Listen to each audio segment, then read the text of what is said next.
Hi guys, this is Pragya Singh. Welcome back to my channel. जैसा कि आप सभी लोग जानते हैं, हम नाइलेट द्वारा चलाए हुए ओ लेवल के ट्यूटोरियल को पढ़ रहे थे और इस ओ लेवल ट्यूटोरियल की सीरीज़ में हम लोग फ्लो चार्ट पढ़ने जा रहे हैं। और फ्रेंड्स, मैं आपको बता देती हूँ, ये जो हमारे ट्यूटोरियल है ये ओ लेवल के साथ साथ ए लेवल एंड 11-12 की क्लासेस के लिए भी बहुत ज़्यादा महत्वपूर्ण है। तो चलिए आइए, हम फ्लो चार्ट पढ़ रहे थे चैप्टर 1 में, जो कि हमारा 3rd नंबर का टॉपिक है।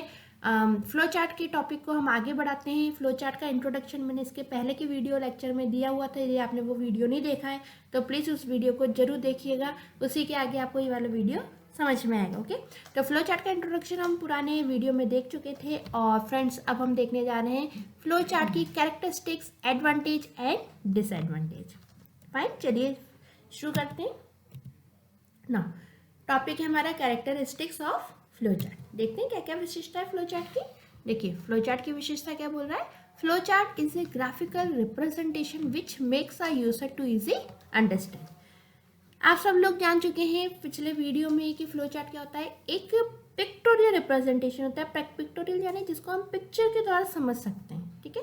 तो वही बात यहाँ पे कही जा रही है कि फ्लो चार्ट क्या ग्राफिकल रिप्रेजेंटेशन है। ग्राफिकल यानी एक ग्राफिक के फॉर्म में, पिक्चर्स के फॉर्म में आपको सारी चीज़ें दिखती हैं, ठीक है। और यदि कोई भी चीज़ पिक्चर के फॉर्म में दिखती है तो उससे क्या होता है, which makes a user to easy understand. इन पिक्चर के फॉर्म में दिखने से यूजर अच्छे तरीके से कंसेप्ट समझ पाता है, ठीक है।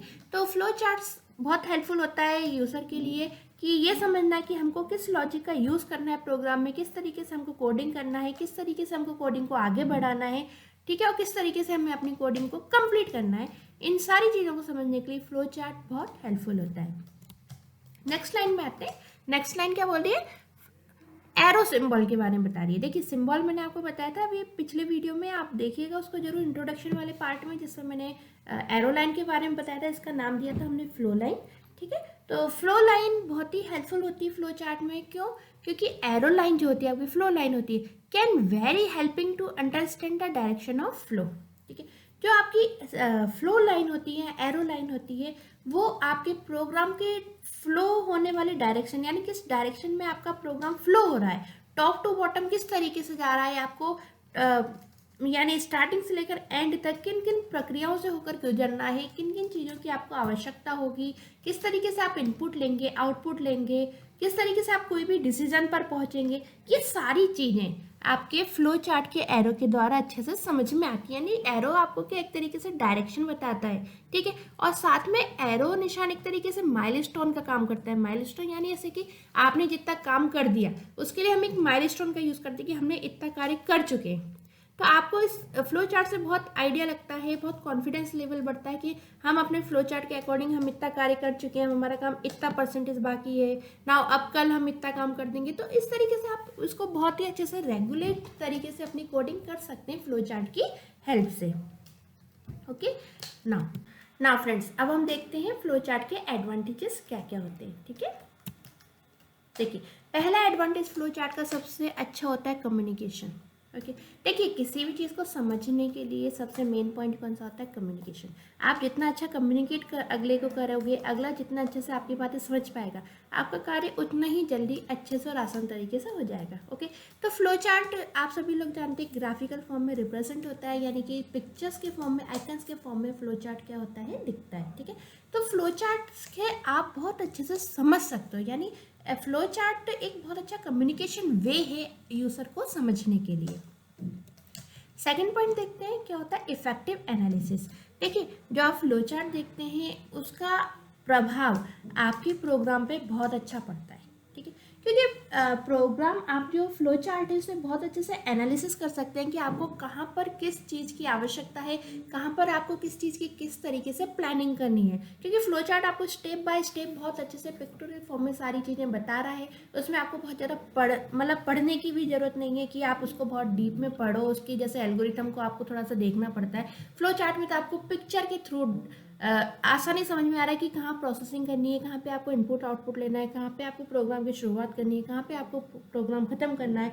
ये सारी चीज़ें आपको बहुत अच्छे से समझ में आती हैं। तो इन सब का बहुत ही अच्छा असर हमारी कोडिंग पर होता है, ठीक है। और क्या होता है फ्लो चार्ट होने से, जब हमें कम्युनिकेशन अच्छा होगा, यानी हमको समझ में अच्छा आ रहा है और उसका असर भी अच्छा हो रहा है हमारे प्रोग्राम पर, तो उससे क्या होगा, हमारा टाइम भी बचेगा, ठीक है, यानी हमारे टाइम की बचत होगी, साथ ही साथ में हमारी कॉस्ट की भी बचत होगी, ठीक है। हमारा पैसा जो सॉफ्टवेयर बनाने में यूज़ में हो रहा है, ऐसा क्योंकि फ्लो चार्ट से हर चीज़ समझ में आ रही है आपको किन किन चीज़ों की आवश्यकता है, तो आप उन्हीं चीज़ों को लेकर आओगे जिन चीज़ों की आपको आवश्यकता है। जिन चीज़ों की आपको आवश्यकता नहीं, वो चीज़ें आप लेकर नहीं आओगे बिल्कुल भी, क्योंकि आपको कोडिंग में उस चीज़ की आवश्यकता नहीं है। और जिस क्या क्या चीज़ों की आपको बहुत अच्छी आवश्यकता है या नहीं है, ये चीज़ प्रॉपर किससे समझ में आ रही है, फ्लो चार्ट से। तो फ्लो चार्ट का एक बहुत ही अच्छा असर दिखता है हमारी प्रोग्राम की कोडिंग पर। नाउ फ्रेंड्स, थर्ड एडवांटेज देखते हैं। थर्ड एडवांटेज क्या कह रहा है हमारा, प्रॉपर डॉक्यूमेंटेशन। प्रॉपर डॉक्यूमेंट से आप क्या समझते हैं कि प्रॉपर डॉक्यूमेंट से समझ में आता है कि जो आपको फ्लो चार्ट दिख रहा है, एक बहुत अच्छा प्रॉपर डॉक्यूमेंटेशन। प्रॉपर डॉक्यूमेंटेशन यानी आपने देख लिया कि फ्लो चार्ट में हर चीज एक प्रॉपर पर्टिकुलर आइकन में लिखी जाती है, ठीक है। तो जैसे कि आइकन देख के समझ में आ जाता है कि ये बॉक्स इनपुट आउटपुट के लिए है, या ये बॉक्स प्रोसेसिंग के लिए है, या ये बॉक्स हमारा स्टार्ट हो रहा है प्रोग्राम, या हमें एंड करना है। तो एक तरीके से प्रॉपर डॉक्यूमेंटेशन है, क्योंकि हमको अलग से समझ में आता है कि हर चीज क्या हो रही है, क्यों हो रही है और कैसे हो रही है, राइट। नेक्स्ट देखते हैं, नेक्स्ट क्या बोल रहा है, नेक्स्ट बोल रहा है एफिशिएंट कोडिंग। एफिशिएंट कोडिंग से आप क्या समझते हैं, देखिए एफिशिएंट कोडिंग से ये चीज समझ में आती है कि आप जब फ्लो चार्ट बनाने के बाद कोई कोडिंग करते हैं, वो कोडिंग बहुत ही एफिशिएंट होती है। एफिशिएंट मीन्स अननेसेसरी की ना तो हमें कोडिंग करनी पड़ेगी, ना हमारी कोडिंग में कोई कमी रहेगी, क्योंकि हर चीज़ हमको प्रॉपर फ्लो चार्ट के द्वारा फटाफट समझ में आ रही है।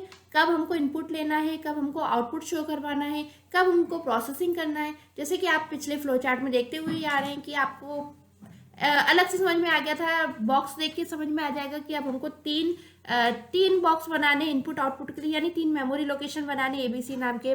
फिर प्रोसेसिंग बॉक्स से समझ में आ गया कि अब हमको प्रोसेसिंग समझनी करनी है। फिर उसमें लिखा था प्रिंट C, आपको ध्यान दिया होगा पुराना जो फ्लो चार्ट है उसमें, है ना। तो देखिए प्रिंट C है, तो प्रिंट C के समझ में आ रहा है कि अब क्या करना है, आउटपुट शो करवाना है। तो एफिशिएंट, तो अब हम इसी को देख देख के कोडिंग करते जा रहे हैं, तो हमारी कोडिंग बिल्कुल एफिशिएंट, यानी बहुत सही तरीके से हमारी कोडिंग हो रही है। नेक्स्ट क्या आता है, प्रॉपर डिबगिंग।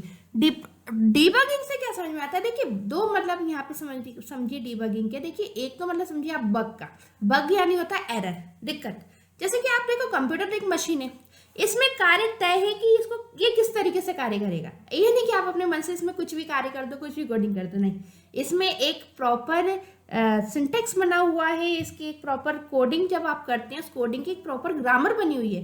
ग्रामर से ये समझ लीजिए कि जैसे कि आप अपनी हिंदी भाषा या इंग्लिश भाषा लिखते हैं, तो लिखने की ग्रामर है कि नहीं, कि कहाँ पे आपको कॉमा लगाना है, कहाँ पे आपको फुल स्टॉप लगाना है, ठीक है, कहाँ पे आपको क्वेश्चन मार्क लगाना है, कहाँ पे आपको स्पेस देना होगा, कहीं आपको डबल इन्वर्टेड कॉमा की भी आवश्यकता पड़ेगी। ये क्या है, ये रूल्स है, और इन रूल्स का फॉलो करते हुए आप इंग्लिश या हिंदी लैंग्वेज लिखते हैं, फाइन। तो इसी प्रकार आपको जब आप प्रोग्रामिंग लैंग्वेज लिखेंगे, तो उसमें भी आपको प्रोग्रामिंग लैंग्वेज की अपनी एक ग्रामर होती है, उसको आपको फॉलो करते हुए अपनी प्रोग्रामिंग लैंग्वेज लिखनी होगी, यानी आपको अपनी कोडिंग लिखनी होगी। अब उस कोडिंग में लिखने में आप बहुत चांसेस है कि आप उसमें क्या कर जाओ, गलती कर जाओ, ठीक है। तो गलती हो जाती है, नॉर्मल सी बात है, हम इंग्लिश हिंदी जानते हैं, उसको लिखते उसमें भी गलती हो जाती है। तो ये तो ह्यूमन नेचर है। तो आप अगर प्रोग्रामिंग की कोडिंग में भी कोई गलती करते हो, तो उस गलती को आसानी से आप छाट सकते हो, यानी उस गलती को आप रिसॉल्व कर सकते हो। तो बग यानी होता है गलती, और डीबग यानी होता है उस गलती को सुधार देना, ओके। तो इस तरीके से जब आप कोडिंग करते हैं, तो आप उसको फ्लो चार्ट की सहायता से प्रॉपर डीबग कर सकते हैं। यानी फ्लो चार्ट से आपको, यदि आपके प्रोग्राम में कोई गलती होगी, आप फटाफट फ्लो चार्ट देख लीजिए, और फ्लो चार्ट से आपको समझ में आ जाएगा आपने कहाँ किस तरीके की गलती की हुई है, ओके। देन अगला पॉइंट क्या कहता है, अगला पॉइंट कहता है एफिशिएंट प्रोग्राम मेंटेनेंस, ठीक है। इसका ये मतलब है कि आपका जो प्रोग्राम है, जो कोडिंग है, जो कि काफ़ी लंबी होने वाली है, क्योंकि कोई भी सॉफ्टवेयर बनता है तो उसके लिए काफ़ी मात्रा में कोडिंग होती है, कई सारी लाइनों की कोडिंग होती है, जो कि आपके हजारों तक में पहुंच जाती है, ओके। तो इतनी हजारों में लाइंस को चेक करना, लाइंस को मेंटेन करना दिक्कत देता है। लेकिन यदि आप फ्लो चार्ट का यूज करो, तो फ्लो चार्ट के द्वारा आप अपनी प्रोग्राम को, अपनी कोडिंग को, अपने सॉफ्टवेयर की जो कोडिंग आप करने जा रहे हैं, उसको बहुत अच्छे तरीके से मैनेज कर सकते हैं। ये सारी चीज़ें आपको समझ में तभी प्रॉपर आएंगी जब आप इसके प्रैक्टिकल्स देखोगे। बट थ्योरी में आपको ये सारी चीज़ें पता होना जरूरी है कि हम फ्लो चार्ट के क्या फ़ायदे हैं, क्या नुकसान है, हम क्यों फ्लो चार्ट बनाएं, ठीक है। क्योंकि जब भी आप कोई भी प्रोग्राम करने जाएंगे उसके पहले आपको एल्गोरिथम लिखनी होगी और फ्लो चार्ट बनाना होगा, और उन एल्गोरिथम फ्लो चार्ट से ही हम अपने आगे की प्रोग्रामिंग को कंटिन्यू करेंगे। ओके फ्रेंड्स, नाउ फ्रेंड्स, अब हम अपने लेक्चर में आगे बढ़ते हैं और अब हम देखते हैं डिसएडवांटेजेस ऑफ फ्लो चार्ट। देखिए, यहाँ हर चीज़ के कोई ना कोई एडवांटेज होते हैं, हर चीज़ का कोई ना कोई डिसएडवांटेज भी जरूर होता है। इसी तरीके से हमें फ्लो चार्ट के भी कुछ डिसएडवांटेज है, जिसमें देखते हैं पहला डिसएडवांटेज क्या है, कॉम्प्लेक्स लॉजिक। कॉम्प्लेक्स लॉजिक से आपके समझ में आ रहा है जैसे कि जब आप फ्लो चार्ट बनाएंगे तो आपने देख लिया फ्लो चार्ट में डिफरेंट बॉक्स का यूज़ हो रहा है। अच्छा, आपने अभी जितने वीडियो में देखे हैं, पिछले वीडियो लेक्चर में जो आपने देखे हैं फ्लो चार्ट इंट्रोडक्शन बॉक्स, उससे भी और भी कई सारे बॉक्स यूज़ में आते हैं। अच्छा, वो बॉक्स हम देखेंगे जैसे हम प्रोग्रामिंग करते जाएंगे, हमारे उपयोग में आते जाएंगे, उन सारे बॉक्स का हम यूज़ करते जाएंगे। इंट्रोडक्शन पार्ट में इसलिए ज़्यादा नहीं बताया क्योंकि आप लोग कन्फ्यूज़ हो जाते हैं, ठीक है। जितने बॉक्स से मैं एग्जांपल आपको दे सकती थी उतने बॉक्स आपको बता दिए थे, मतलब काफ़ी हद तक बता दिए थे जो मैक्सिमम यूज़ में आते हैं। फिर भी और भी कई सारे बॉक्स हैं जो कि यूज़ में आते हैं लेकिन आपको बताए नहीं थे। कई सारे आइकन्स हैं जो कि जैसे जैसे हम प्रोग्राम पढ़ेंगे उसमें मैं आपको बताती जाऊँगी, ठीक है। अब प्रोग्राम जो आप सॉफ्टवेयर बनाते हो उसमें कई बार कॉम्प्लिकेटेड लॉजिक्स भी आ जाते हैं। इसका सीधा सा एग्जांपल आप देख सकते हो, जैसे आप साइंटिफिक कैलकुलेटर का यूज़ करते हो। अब जब आप साइंटिफिक कैलकुलेटर का यूज़ करते हो तो आपने देखा होगा कितने कठिन सवालों को सॉल्व करता है आपका कैलकुलेटर। तो जब इन इतने कठिन सवालों को सॉल्व करने के लिए जो सॉफ्टवेयर बना होगा, जो साइंटिफिक कैलकुलेटर में यूज़ हो रहा है, वो बहुत सरल तरीके से तो बन नहीं गया होगा। उसके लिए बहुत सारी कॉम्प्लेक्सिटी आई होगी, बहुत सारे कठिन लॉजिक सामने आए होंगे कि उन मैथ्स के उन सवालों को किस तरीके से सॉल्व किया जाए। आप समझ ही सकते हैं कि सॉल्व करना इतना कठिन है तो उसका लॉजिक बनाना कितना कठिन हुआ होगा कंप्यूटर के द्वारा, ठीक है। तो जब हम ऐसे किसी कठिन लॉजिक का कोई फ्लो चार्ट बनाते हैं और फिर जब उसको हम प्रोग्रामिंग करने बैठते हैं तब हम उस कॉम्प्लेक्सिटी को बहुत अच्छे से समझ पाना थोड़ा सा मुश्किल होता है, ठीक है। यानी फ्लो चार्ट सरल है, उसके थ्रू आप कोडिंग सरल कर सकते हो, बट कुछ परसेंट देखा जाए तो कभी कभार कॉम्प्लेक्स लॉजिक ऐसे आते हैं जिसके द्वारा आपको कोडिंग करना दिक्कत आती है, ठीक है। वो फ्लो चार्ट ही आपको कई बार क्या हो जाता है, उलझन में डाल देता है, बट ऐसा होता बहुत रेयर है, बहुत ही कॉम्प्लेक्सिटी के टाइम पे ऐसा होता है। सेकंड क्या हो गया, सेकंड हो गया ऑल्ट्रेशन एंड मॉडिफिकेशन। जैसे कि आप देख चुके हो फ्लो चार्ट किस तरीके से बना हुआ है, मैंने आपको पिछले वीडियो में बनाना सिखाया था फ्लो चार्ट बनाना। अब यदि मान लो उस फ्लो चार्ट में यदि आपको कुछ मॉडिफिकेशन करना है, कोई चीज़ ऐड करनी है, तो वो ऑल्ट्रेशन या मॉडिफिकेशन बहुत दिक्कत देता है क्योंकि आपको फिर उतनी लाइन्स हटानी पड़ेंगी, ठीक है, और फिर उन लाइन्स को अलग से एडजस्ट करना पड़ेगा, फिर बीच में आपको कोई अपना लॉजिक देना पड़ेगा। तो इस तरीके से यदि आप उसको ऑल्टर करते हो, एक बार बना लिया फाइन, बहुत अच्छी बात है, लेकिन अगर आप उसको दोबारा से ऑल्टर करना चाहते हो, मॉडिफिकेशन उसके अंदर करना चाहते हो, तो थोड़ा सा टिपिकल पड़ता है। थर्ड क्या होता है, रिप्रोडक्शन। जैसे कि आप सब लोग ने देख ही लिया कि फ्लो चार्ट जो है वो ऐसा नहीं कि आपने टाइप कर दो, कंप्यूटर पर टाइप कर लो या नॉर्मल भाषा में लिख दो, उसके लिए तो बाकायदा आपको प्रॉपर बॉक्स बनाने पड़ते हैं, ठीक है। तो अगर आप उसी फ्लो चार्ट को दोबारा से बनाना चाहो तो थोड़ा सा रिप्रोडक्शन दिक्कत देता है क्योंकि आपको फिर प्रॉपर उसी तरीके से सारे के सारे बॉक्स बनाने होंगे, ठीक है। यदि आप कंप्यूटर से बना रहे हो तो कंप्यूटर से में आपको ड्राइंग, पेंट वगैरह टूल का अच्छे से यूज़ करने आना चाहिए, या फिर पावर पॉइंट प्रेजेंटेशन का अच्छे से यूज़ करना आना चाहिए। फिर उसमें आपको बॉक्स बनाने पड़ेंगे सबके अलग अलग। तो इस तरीके से अगर आपने एक बार प्रोड्यूस कर दिया फ्लो चार्ट और फिर से बनाना पड़ जाए तो बहुत ज़्यादा वेस्टिंग ऑफ टाइम हो जाता है ये, ओके फ्रेंड्स। तो ये थे हमारे फ्लो चार्ट की कैरेक्टरिस्टिक्स, एडवांटेज एंड डिसएडवांटेज। इसके आगे हम नेक्स्ट वीडियो में फिर मिलेंगे। Okay friends, take care, bye bye, keep learning, पढ़ते रहिएगा। Please like, share and subscribe my channel.